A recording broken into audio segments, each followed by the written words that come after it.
Okay, I want to show you a couple things here. And we talk about this picture of who you are, who are you becoming, Are those mine? who do you want to be. These are your words. Now, I just want to point something out because we're going to go through your homework in a second and then we'll dive into who you want to be. I just want to point this out. I was looking at this earlier and I was thinking, if I don't know you at all, my first thought was, I got to be around this guy. So I just need you to take a step back and just look at these words from a outside perspective. And that's what I want you to do for a second, because last time, remember, your mindset went straight to negative. I need to be patient. I need to do this. Whoever this guy is right here, I want to be around him all the time, right? Anybody would want to be around him. Actually, I would want to introduce as many people as I can to him. I would want other people to know him, because if he is giving this off on a day-to-day basis, then everybody needs to know him. So I want you to think this way, because look, as we dive into all this is great, but in the present right now, you have so much value to offer that everybody can benefit from. And that's very, very, very special. So when you see these words and when you hear that, what's coming to your mind? What are you thinking? What's resonating with you? Honestly, it's well, we did focus on the positives, and I think that in and of itself is such a teaching moment, right? Like, we have the opportunity to focus on the positives every second of the day. Like, if I have my points of frustration or anger or, like the bad things that I tend to show once in a while, we can dwell on those, or we can focus on being methodical, being strategic, empathetic. I think it's good, man. And I appreciate it a lot. 100%. It's so sad how often we just don't think about those good things. And I don't know if it's everybody, but I speak from experience for me.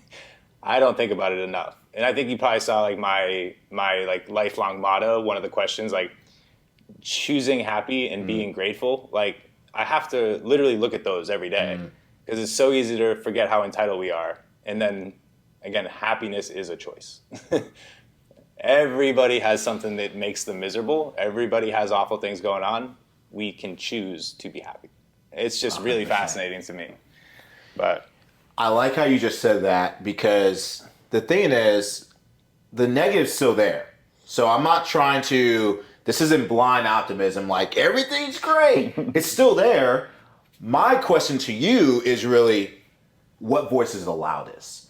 Are these things louder? Because if they are louder, the way they're going to impact the negative is going to be incredible. Because then you'll see the negative as an opportunity to grow instead of something that can take over your life. yeah, they are getting louder by the day. I think as I was breaking these out too, I tended to, and again, like some of the books I've been working through too are like polluting my mind in the best of ways too, because I think as my emotional intelligence has grown, you see these things coming in the last 2 to 5 years, things like being sympathetic, empathetic, compassionate. Like, those are things that you kind of acknowledge as gaps, and then you work towards being the person you want to be. So I think there's a lot of maturity in who I am now, which has been good. I think some of it, there's definitely some God-given birthrights and privileges that I have that are great, but I think seeing it on paper over time, it's been good to watch me fill in those gaps. It's interesting, and I don't know if we'll get into this more, but you can see the corporate career clear as day, and just the career, I shouldn't say corporate, the career from 19 to 28, it's I can think about intentionally building some of those skills, or at least being very aware of them to the point where they ruled my life. That was cool. Man, I love it, because as you pick up that, I want you to pick up that paper, and we're going to talk about that. There's so much that is playing into when you start to separate and start to think through the seasons of life. So you have 0 to 12, 13 through 19, 20 to 29, 30 plus. And one thing I just want you to recognize, even before you start diving in, is a lot of that has to do with environment. And so when you think about the environment you're in, that plays such a huge role in kind of some of the words that are going to be coming out of you more. And so that should get you excited about, wow, as I'm growing in my 30s and 40s and 50s, I can helped shape my environment in such a way that some of the words that I want shining in my life and for who I want to be when we talk about it a little bit, it only helps that instead of hurting it. Yeah, I love it, man. It's really interesting to think about. And I always come back to like, and again, I'm somewhat, I don't have an opinion one way or the other, whether it's just privilege or earned, but it is cool the older you get, if you've had a similar life that I've had, you had a choice. Like the choice becomes more my own as I've done better in life, which I think is a reflection of being able to, I think about this a lot actually, if you think about it, like, let's take somebody that's just a lot less privileged or a lot less fortunate. How are they gonna how are they gonna be enthusiastic? And what's ironic is there's a lot of people a lot worse off than I am that are much more enthusiastic than I am. Those are the inspirations. But it's really interesting, man. Walk me through what I want you to do is I want you to pick one word from each section, and this is in the who you are. Pick a word and then tell me a story around why you put that word in that category. Brave, I always come, so 0 to 12, the word is brave. And, I think about just like being that kid that has no real sense of like fear, like you hadn't been told no so many times that you were afraid of everything, but it like kind of materialized into bravery. And whether it was like, ridiculous mountain bike jumps or like just I did spend a lot of time alone as a kid too, and I think it was one of those things like I can distinctly remember like having fears. I had like what probably is a very normal basement, but like, it's one of those things like late at night, my mom worked night shifts, but like I'd be home alone and it's like you open that door and it was like just straight out of a horror movie, Yeah. But like I can distinctly remember being like I'm not going to be afraid of this anymore, like, and then it's just you're not, and whether that's just ignorance, but like those little things as like, rites of passage as a kid. I think a lot of people can probably relate to like, first time you accidentally saw a horror movie and you just had those nightmares, like eventually you just like, stop being ridiculous. It's not real, but that kind of really materialized itself throughout my entire life where, doing crazy things that kids do to taking huge risks as a professional, right? Or putting yourself out there when you may not have the answers, but you're trying to help, different situations. I think that bravery has been a good one for me. That's cool. That's awesome. 13 to 18, I always think of squeaky V's, but entrepreneurial. But I think this was the age when like I realized and I still have not really realized this, but like you really can do anything you want to do. And anything that you do is probably going to be perceived as like really crazy, and at this point I was, very young, maybe 15, living by myself in another area of the state and starting a cleaning business, washing cars, boats, and trailers, but I got into tech and all these different components of that was almost like a complete byproduct of me not wanting to play summer baseball, by the way.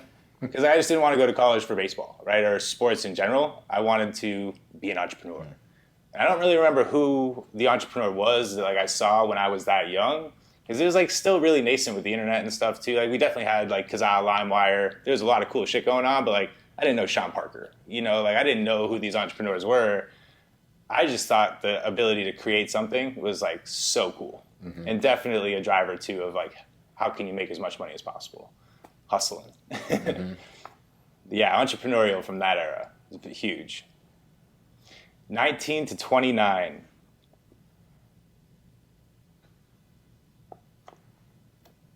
This is a hard one. I have a lot of words here. We'll put it up on screen. So just pick one. I'll tell you, man, like I always come back to just the strategic. I know that's weird in like this sea of words. It's hard to pick that one too, but I think it helps like paint the full 10-year time frame. But I just developed a skill set of being able to not only articulate a vision and kind of like where we started earlier, but like break it up into pieces. And I think about some of the programs and projects that I was able to deliver in that. And it's crazy too. I think it's Tony Robbins that talks about how like everybody always overestimates what they can do in 1 year and completely underestimates what they did in 10 years. This was a 10-year period where like I had a strategy and I executed on it in so many different parallels. And it was very intentional too, which I think is another kind of component of all these different words in here too, because it was the hard work, it was being determined, even charitable, methodical, knowledgeable, like all of those like competencies, I'll refer to them as, like they were things that I worked hard on developing strategically over that time. So I was able to actually do, and it's never exactly what you wanted to do, but looking back at it, it's actually an impressive 10 years of my life, and it was strategic. Am I doing a good job? You're doing a great job. I have questions, but I want to interrupt the stream of consciousness. I want you to just keep going. Awesome, man. I'm gonna go with enthusiastic on this last one because I've just kind of, and it's this 30 plus. I think we talked a little bit about it last episode, but I'm at a point too where like I just want to scream from the top of a mountain, you know. And that's been something that I've earned or just developed with years of experience. That I just am excited about the next 100 years. Like I'm just enthusiastic. And I think that's where like when I look at a lot of these words and I look at everything together, it's like, I'm excited, you know? I'm excited about all of it. I'm excited to be here. And I've been excited for the last couple of years on just this journey. But it is so funny too, how like life ebbs and flows. 100%. I'm excited about the awful stuff, you know, like, and I always think of the big business risks. Yeah. And I'm so fascinated by every single year of my life. I get to a new level and then I have to put it all back in the pot. Every single year without fail. It's hilarious. It's like a romantic comedy, but it's like, it's always the same thing every year. And I'm always so surprised that I have to do it again. But here we are. Here we are.